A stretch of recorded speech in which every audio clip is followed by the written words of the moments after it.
From our perspective, looks at the lives and behaviors of millennials, Generation Z, and the changes that are happening in our 21st century and the innovators that are making it happen. We will explore trends, technology, music, fashion, social media, business, science, the arts, faith, and lifestyle.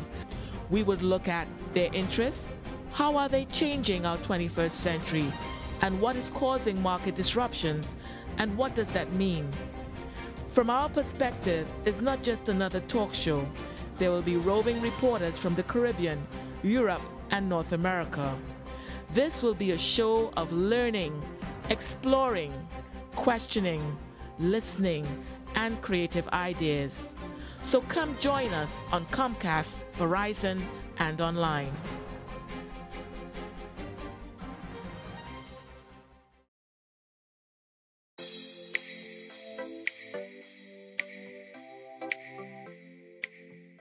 The 21st century has ushered in many inventions, innovations, and creation of new ideas, concepts, and digital platforms.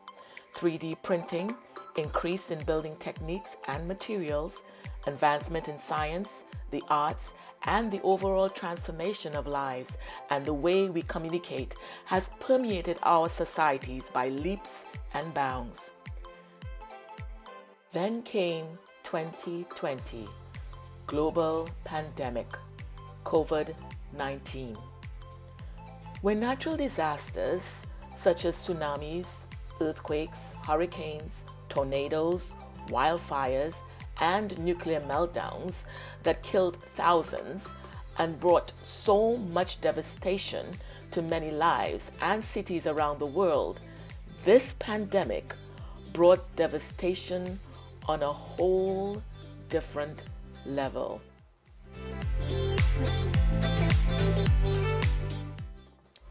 Lives were being lost in large numbers, with no preference to gender, race, age, or nationality, but yet more so vulnerable groups such as the poor and those with medical fragilities were worst affected. Social distancing, causing loneliness, anxiety, depression, and loss of jobs due to economic downturn around the world has put every government and citizens at high alert. How are we to survive?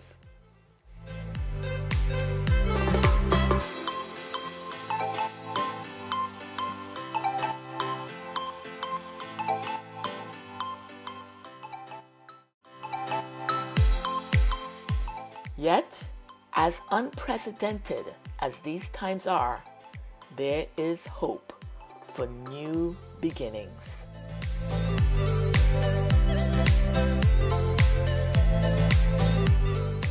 Never in the history of mankind has innovation increased in such light speed. As Scripture has said, at the end times, knowledge shall increase. As seen in our previous episodes, innovation is happening not only in developed nations, but also in developing and emerging markets at a fast rate. One of the many beauties of innovation is that it does not always require large sums of money. Now let's look and see what's happening in the developing world when it comes to innovation. The shoe that grows 5 sizes. Children are notorious for quickly outgrowing clothing and shoes. Their growth spurts are especially a challenge in developing nations where money for worn or outgrown items is scarce. The shoe that grows 5 sizes is a simple concept. Adjustable shoes that children can wear for years, capable of expanding 5 sizes through a series of notches and snaps. The shoe generally fits a child's foot from age 5 to 9. This will help curb many foot injuries and in the case of soil-transmitted diseases and parasites. The Life Straw.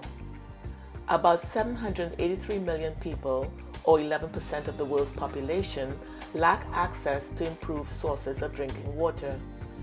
Drinking contaminated water can lead to devastating diseases and illnesses. It is estimated that every 90 seconds, a child dies from a water-related disease. Life Straw makes drinking contaminated water safer, which can be a game changer in poor regions where water access is minimal. The straw-like device uses a simple filtration system made of specially designed cloth to render water safe to drink. The life-saving dot.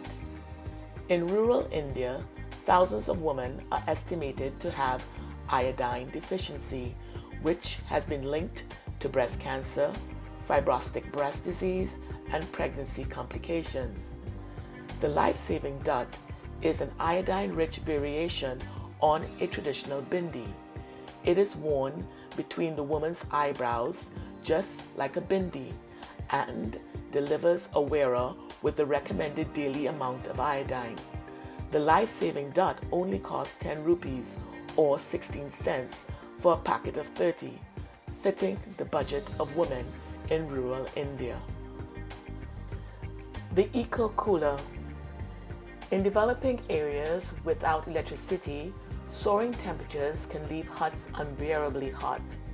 The Eco Cooler, a low-cost cooling system created from recycled plastic bottles, helps solve the issue by drawing cool air into homes. The cooler is made of halved plastic bottles on a board, which is then installed like a window. When in place, each bottle neck compresses the hot breeze, cooling it down and dropping the temperature inside a hut as much as 40 degrees Fahrenheit.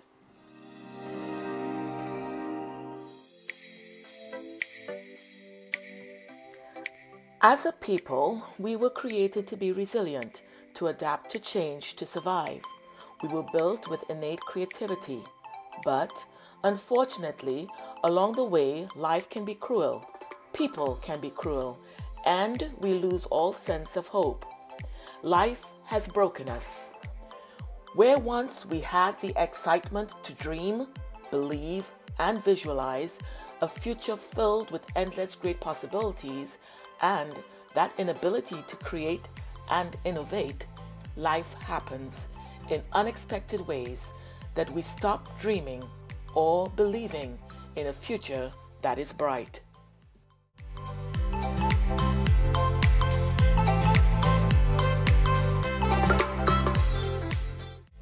When life hits you, it's almost like you lose the courage, you lose the confidence to fulfill or to go after your dreams because you're not sure of how to complete your dream, how to make your dream a reality. It almost seems like it's so far-fetched, and that's how me having my clothing line felt. And I let it go. I let that dream go because I didn't have the confidence to fulfill my dream. And I feel like that's just within my purpose, and that was destined for me to follow that path because of where I am today. And I say that because when I left Barter College, I didn't go into designing. I didn't start my own clothing line. It was not what I, pictured in my head. And I just dropped the ball.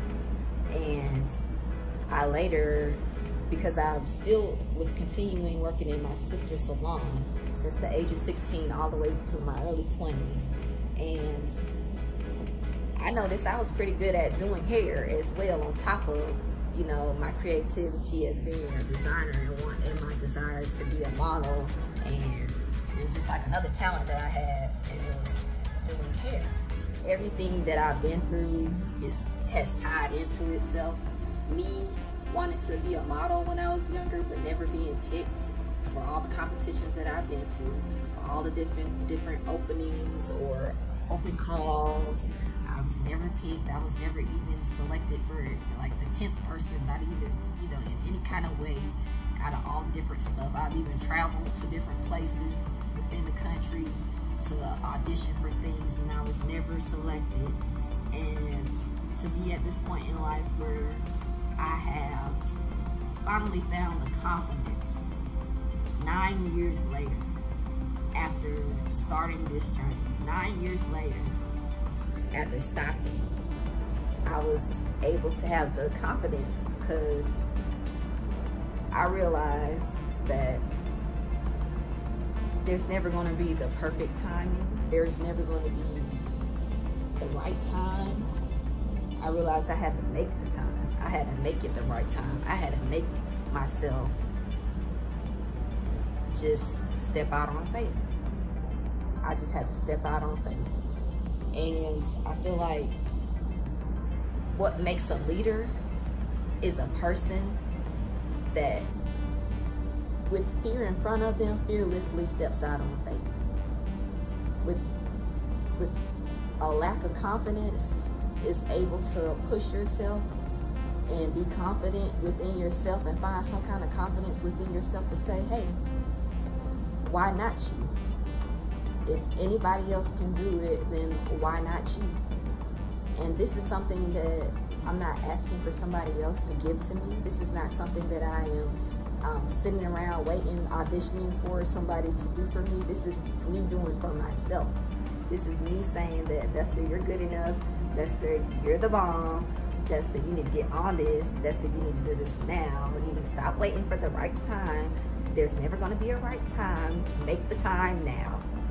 And ever since I've stepped out on faith, I feel like I'm building, and I'm building, and I'm building, and I'm building this confidence within myself where I am becoming, I can't explain it. I just feel fulfilled. I feel like I'm within my purpose. I feel like everything came like everything is falling into place. I started off wanting to be a supermodel, but now I model for my clothing line. I'm the face of my clothing line. I started doing hair. All the visual imaging, anything that has to do with anything within my business, I'm the hairstylist. This is my hair. This is my product. This is my talent. So not only am I the face of my brand, but I'm doing the work behind my brand. Not only creating clothing, this is a custom piece for my clothing line, this top, and designed from scratch. So I'm creating my own patterns. I'm creating and also buying clothing as well and selling. I'm buying clothing and selling. I'm creating my own patterns and making and sewing my own clothing with my mother. Thank you, Mother, for helping me out with my clothing line. And I'm modeling for my clothing line. And I'm doing the hair and makeup and styling for my clothing line. Everything came to full circle, and I feel like everything that I've been through in life was purposed, and everything happened for its own divine reason. And I have so much confidence just from that fact. Just from that fact of knowing that things might not look exactly how I want it to look, but I'm going to always press forward because I don't know what's on the other side of the fear that I have. I don't know what's on the other side of what if, and I'm courageous enough to step out. I'm courageous enough to just do it. So let's say no to our naysayers. Let's say no to the voices in our heads that tells us that this is how it's always going to be. No, no, no. Fear, doubt, hopelessness are powerful words. Sometimes we don't give ourselves permission to pursue what we really want to do. We are so caught up in what people tell us to do, and we guilt ourselves out of our journey. Let's say yes to overcoming. Let yes be our narrative of overcoming the obstacles that can so easily beset us. How do we overcome? Everyone is saying, and you begin to believe, that you can't. You are not enough. You don't have the skills needed to survive in this new world of technology. Skills pay the bills. Am I destined to be obsolete if I have no desire to be in technology? How do I reskill? Do I want to reskill? Can I reskill? Let's meet a young man who found a new career path due to losing his job during the pandemic. The island of Grenada is the southernmost island in the Antilles archipelago, bordering the Eastern Caribbean Sea and Western Atlantic Ocean, and roughly 90 miles north of both Venezuela and Trinidad and Tobago. Called the Spice Island due to its production of nutmeg, Grenada is 135 square miles in size and a population of 112,000. Its sister islands make up the southern section of the Grenadines, which include many smaller islands, and the islands to the north belong to St. Vincent and the Grenadines. However, most of the population lives on Grenada. With a literacy rate of 99% and the home of the famous St. George's University, which attracts many foreign students, especially those who attend its medical school. Tourism is the mainstay of Grenada's economy. Its beautiful landscape, beaches, fauna, and flora captivates the hearts and minds of those who visit it from around the world. Its hotels are world-class, designed with elegance and luxury. Many Grenadians are employed in the tourist industry. Due to COVID-19, Grenada had temporarily closed its borders, and the tourist industry came to a halt. But Grenadians are creative people. They have learned to survive through hurricanes, national coups, and economic downturn. In this episode, we'll meet one of Grenada's citizens. Like many Grenadians, he's worked in the tourist industry and has used his skill to create a new pathway in this pandemic. Hi, my name is Timothy Walker, and the name of my business is Elegant Eats. Not too long ago, we started in June, the 2nd of June. We started because of unemployment, basically. I was a chef at one of the major hotels here for the past 10 years. Yeah, one of the major hotels in Grenada. And, due to the pandemic, coming into our country, most hotels were shut down and the airports were closed, so flights couldn't come in. So a lot of us, in the hotel industry was out of work. And with that happening, we had to, find an innovative way to continue living, get money, get income, and so because we have families to take care of, So I reached out to a friend of mine who was also in the food industry, but a different side of it. He has a local shop, and I brought the idea of doing food delivery to workplaces. Instead of them having to come out to the shop, they call in, place the order, and then we get the food to them. So that's how Elegant Eats came about, basically.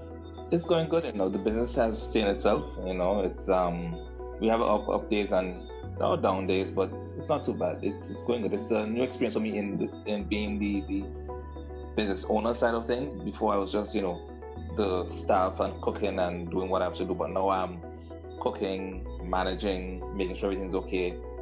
But everything is going good so far. Well, in 2021, I see Elegant Eats on a larger scale. Right now we're operating, as I say, we're a baby in the industry, basically, just a few months old. So right now we're doing simpler things. We're keeping it, we're doing it on a smaller scale. But then hopefully within the next couple of years to come, I would like to see my own restaurant, to be able to share my food, not with just people of just, as what we're doing now, delivering to workplaces, but you can come to my restaurant, or our restaurant rather, at the end of the day, or for a nice evening, an experience of a great food.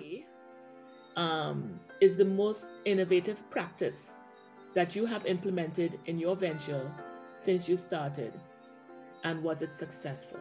Innovation. Well, in terms of like accessibility to certain things, what I had at the bigger hotels, certain certain ingredients, and so I have, in order for me, because what my real goal or our goal with Elegant Eats when I brought the idea to Titus, because just to backtrack a bit, Titus, my business partner, he does a bit more local food where his business is in the city, so that caters to more local people. I am a bit more from the fine dining side, the hotel industry, so we cater to a bit more international people.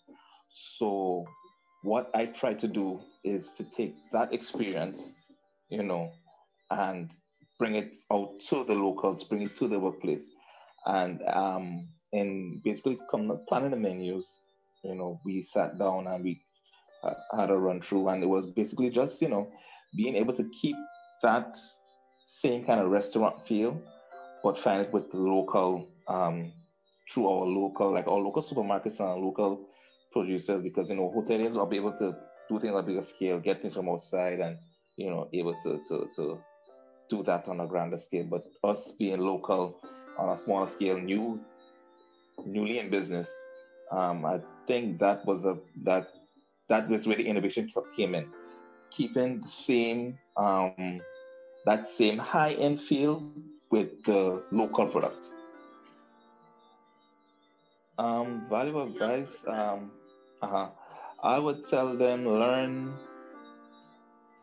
you have to learn time management. You learn to manage your time properly, because if that's one of the main things they teach you when you're starting out the food industry, the time. Time is everything. You can't have a guest waiting 20 minutes for a meal that would take only 10 minutes to get ready, So you need to learn time management. You need to learn how to combine things, how to put flavors together, how to what should I say? How to be creative, be able to do things but not be afraid to do it. Be afraid to mess up, but learn from that messing up, because that's how things come about. Be able to learn to be not afraid to make mistakes, to learn from them, so that you can move forward. And just take a chance. The food industry is a great industry. It's an ever-changing industry. You always learn stuff, because I'm pretty sure how we did food 10 years ago is not how we do food now, and how we do food now is not going to be the same way 20 years to come. And once I'm in the industry, I would like to be able to learn what's in that to come. So I would tell them, don't be afraid. Go out there, take a chance, and be creative. Through adversity, through hard times, you learn how to adapt. You learn how to change, you learn how to grow. And I guess without this situation coming around, Elegant Eats may not have been born. I mean, it was always on my mind, I want to do my own business, I want to get out there and start my own thing. But, you always think you never have time, you never have this. But, sometimes you get pushed into a situation where, you have to you have the time now, so do it. So I'd like to say that I was glad for the opportunity to get started, and I'm ready to run with it as far as it takes me. We have seen that this pandemic has caused job losses and economy disruptions all over the world. But we have also seen that there are opportunities out there if we step out in faith.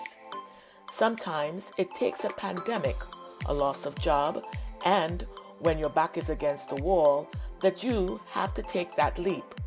Jump into the water, not knowing how cold or deep it is going to be. But jump you must. Head first, feet first, belly flop, or somersault. Jump. It may not be the conventional way of reaching your goal, but jump. Retraining to be skilled can take many different routes today. Certification, learning online, life and work experience, or even volunteerism. The world needs you. You are important. You are unique.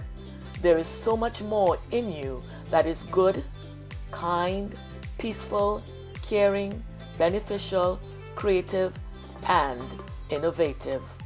So, Let's keep on keeping on.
Open up your books to page 360. Did you just look at your phone while you was in class? You played yourself. Talking about inspirational quotes. You gotta believe in yourself. Don't ever play yourself. The key is to make it, so make it. Louise, can you give me an example of an inspirational quote? Don't play yourself. The key is to make it. And who said that? I did. Now that's a major key alert. Learn the real major keys to getting to college at getschool.com.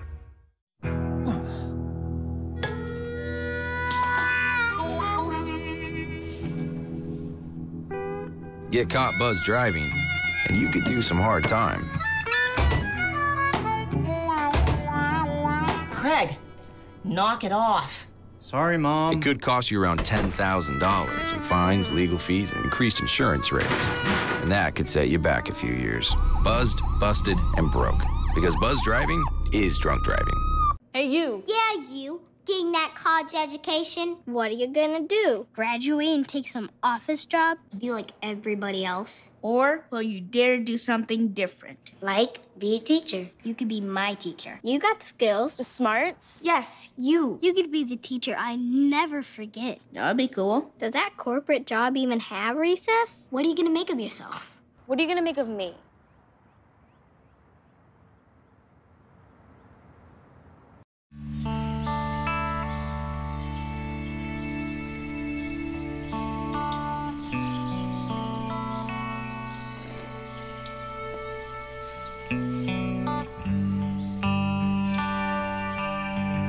This is the moment I knew.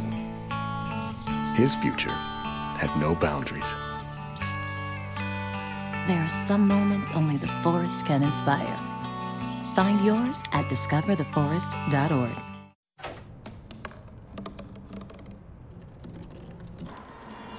Everybody has a dream.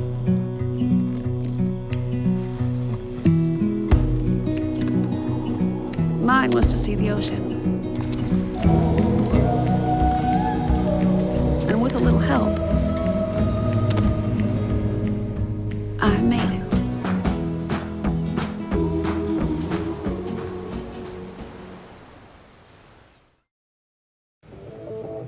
What are you, superheroes? Just four brothers who hate bullies and love this city.